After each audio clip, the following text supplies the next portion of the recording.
Charlie Smith of Central Florida, at the then recognized age of 130, had been formally invited to view the rocket launch as the oldest living American, and perhaps the oldest living human.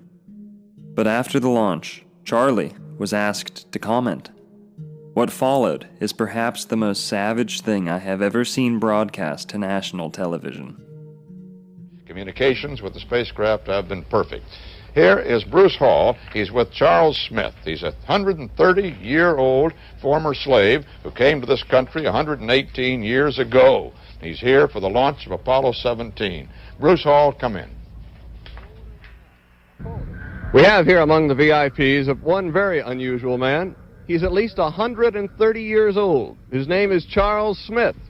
And do you believe it really happened? You said they would never go to the moon. No, they ain't going there.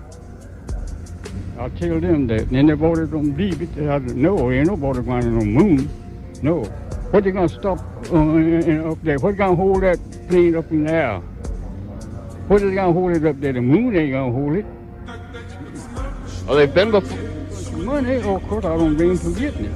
Just like when. They brought back rocks last time when they made a trip to the moon. Do you believe that? No, ain't nobody been there.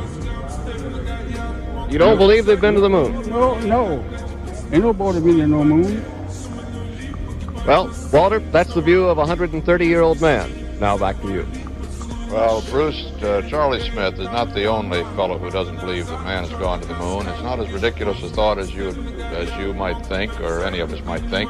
Seems a little bit odd now, but I've talked to a lot of people around the world, and some rather intelligent ones who somehow or other just cannot accept the fact and believe that man really hasn't done it, that somehow or other it's a big hoax. I've found them many places. I don't know, maybe you have as well, Wally, and it really isn't anything that unusual. Right at this moment, we're about to get the word.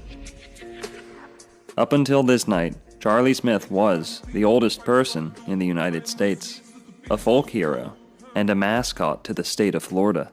He had even been receiving Social Security checks reflecting his then-accepted birth year. But after this night, Charlie Smith would be endlessly ridiculed, stripped of his titles, and largely forgotten. I wonder why.